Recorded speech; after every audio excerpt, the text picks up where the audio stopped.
Meus irmãos, minhas irmãs, tanto a primeira leitura quanto o Evangelho estão profundamente conectados. Olha como começa o Evangelho. Disse Jesus: deixo-vos a paz, a minha paz vos dou, mas não como o mundo. Interessante a gente perceber essa distinção do conceito de paz. A paz que Jesus deixa para nós não é o mesmo conceito de paz que o mundo nos oferece.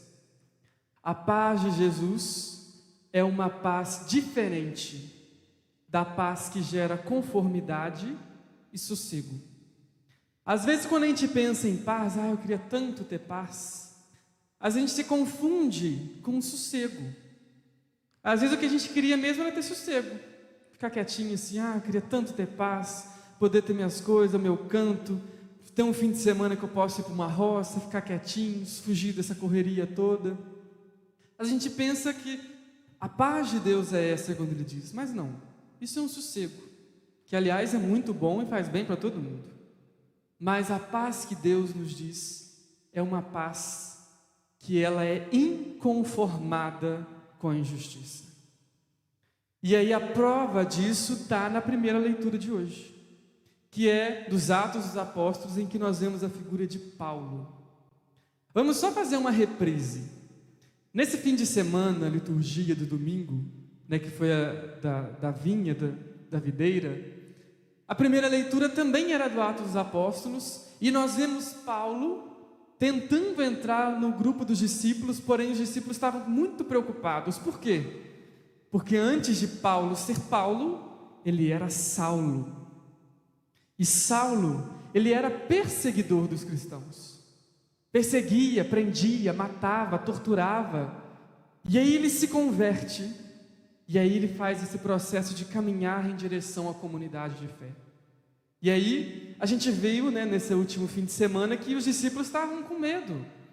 Como é que nós vamos deixar essa pessoa que quer seguir Jesus, que há pouco tempo matava os seguidores do caminho? Só que aí depois, com a intervenção de Timóteo, Paulo entra para o grupo e depois segue adiante.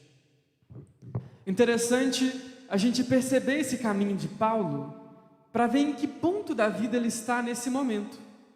Porque hoje, na primeira leitura, aquele que perseguia os cristãos é perseguido mais uma vez. A leitura começa dizendo que Paulo entra na cidade para anunciar, para pregar, e ele foi apedrejado pelos judeus. E aí eles pegaram o corpo de Paulo, que eles acharam que tinha morrido, e carregaram para fora da cidade. E aí depois Paulo se levanta e volta para a cidade. Quando nós falamos de paz, a gente pensa assim, será que esse Paulo tinha a paz de Jesus? Com toda certeza. Porque a paz que Jesus deixa para nós não é a de Paulo estar completamente seguro de todos os males do mundo. Não. Mas é de, apesar de todos os males do mundo, ele se manter unido a Cristo. É aí que vem a paz como esse movimento interno que faz com que você sinta que eu estou no caminho certo. Às vezes, quando nós estamos diante de uma discussão, por exemplo, está falando às vezes temas polêmicos, religião, falando sobre política, falando sobre coisas, e às vezes a gente acredita profundamente numa verdade. Só que aí a gente fala o quê? Não, deixa isso para lá. Não vou falar aquilo que eu acredito, não. E a gente vai deixando de lado, pensando que ter paz é deixar com que as coisas aconteçam, sem com que eu consiga falar aquilo que é a verdade. Às vezes é necessário que a gente fale a verdade. Padre Luiz gosta muito de dizer uma frase, e eu pego isso dele agora quando ele diz assim, que a verdade sempre tem que estar a serviço da caridade. Então, quando nós estamos num diálogo, numa relação, por que eu estou falando do diálogo? Porque hoje provavelmente ninguém aqui vai ter uma experiência como a de Paulo, de ser apedrejado por falar de Deus. Mas às vezes a nossa experiência é de, no meio de um diálogo, a gente deixar de falar do amor de Deus. no meio de uma relação, de uma questão, a gente simplesmente renunciar àquilo que a gente acredita como fé, em nome, às vezes, assim, de uma falsa ideia de sossego. Por isso, meus irmãos, aquilo que nós sentimos que é a verdade, aquilo que Jesus nos diz nos evangelhos, sobre a igualdade, sobre a caridade, sobre a misericórdia, sobre a comunhão na comunidade, isso são valores que a gente jamais pode negociar.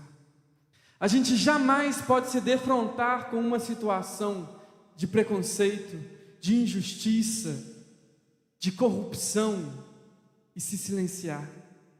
Às vezes a gente pensa assim, não, eu não vou agir com maldade assim, eu não vou ser corrupto, eu não vou agir com preconceito, eu não vou excluir. Mas às vezes o silêncio da gente legitima a situação. O mundo tem quase 3 bilhões de cristãos. E o mundo está assim. Por que será? Porque a gente fica quieto. Porque a gente não fala do amor de Deus, a gente vem aqui na igreja, a gente escuta de um Deus maravilhoso, que nos ama, que fala assim, me chame de pai, porque eu sou pai de vocês. Mas quando a gente sai daqui, a gente volta à nossa mesmice de sempre, de querer só sobreviver na vida. Não se atenta aos problemas dos outros, às dificuldades dos outros. Com isso a gente vai se fechando, vai ficando cada vez menos profético, cada vez menos próximo do ideal de Deus e cada vez menos tendo a paz que Jesus deixa para nós. Seguindo adiante no Evangelho, tem uma parte em que nos diz que essa paz ela vai nos proteger, que isso que Jesus deixa para nós vai cuidar da gente. E aí a gente entende, por exemplo, na igreja, quando se usa o óleo. O óleo é a unção. Quando nós entramos no origem da palavra unção, ela se vem dos guerreiros, né, daqueles que iam para a guerra antigamente. E aí, quando chegava a parte do corpo a corpo, né, porque eles não tinham arma de fogo, eles começavam com arco e flecha, com bastões, mas chegava um momento em que era corpo a corpo.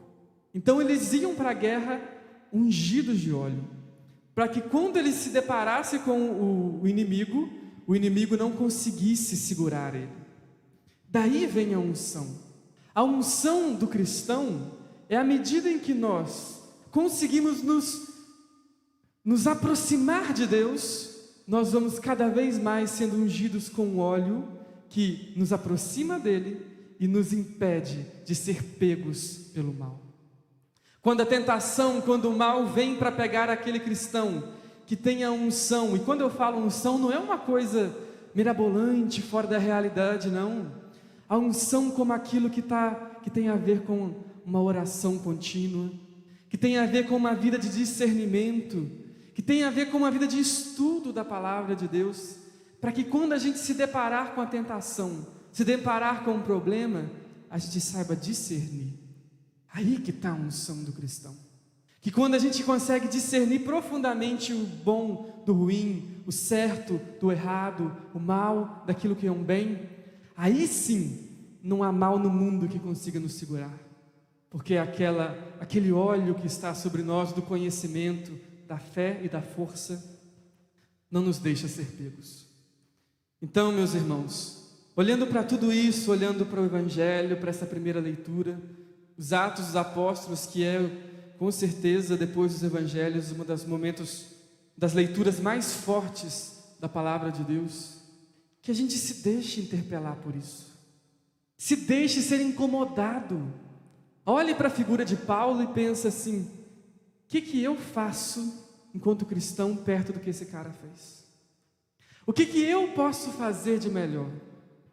Outro dia alguém me mandou uma mensagem perguntando assim, Tiago, é verdade que quando a gente vai numa igreja pela primeira vez, a gente pode fazer um pedido? Eu falei assim, pode, velho. Por que não pode? Pode fazer, não tem problema nenhum, não. Aí eu falei para a pessoa assim, mas eu posso te sugerir uma coisa? Por que ao invés de você fazer um pedido, quando você vai na igreja pela primeira vez, você não faz uma pergunta a Deus? Deus, o que eu posso fazer para você?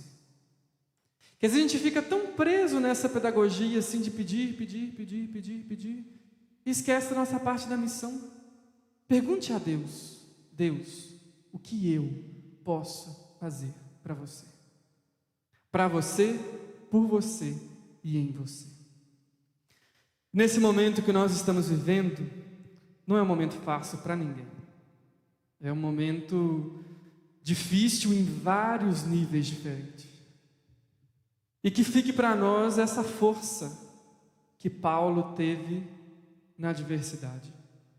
A experiência que ele fez de Deus foi tão forte que ele conseguiu se manter firme na fé, até quando ele foi apedrejado, até quando ele foi morto. Que possamos nós nos inspirar nele e dizer também como ele dizia: quando sou fraco, é então que sou forte.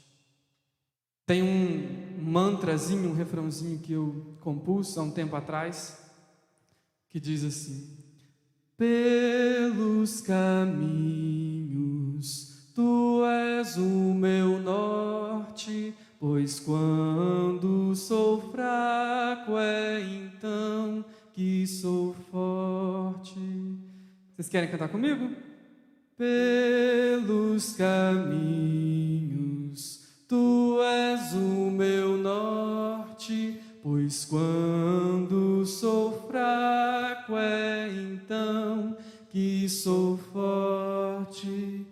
Pelos caminhos tu és o meu norte, pois quando sou fraco é então que sou forte. E é isso. Que possamos nós deixar esse Deus ser o nosso norte e nossa força. Porque às vezes, até quando a gente acha que a gente não vai conseguir, com a força dele, a gente consegue.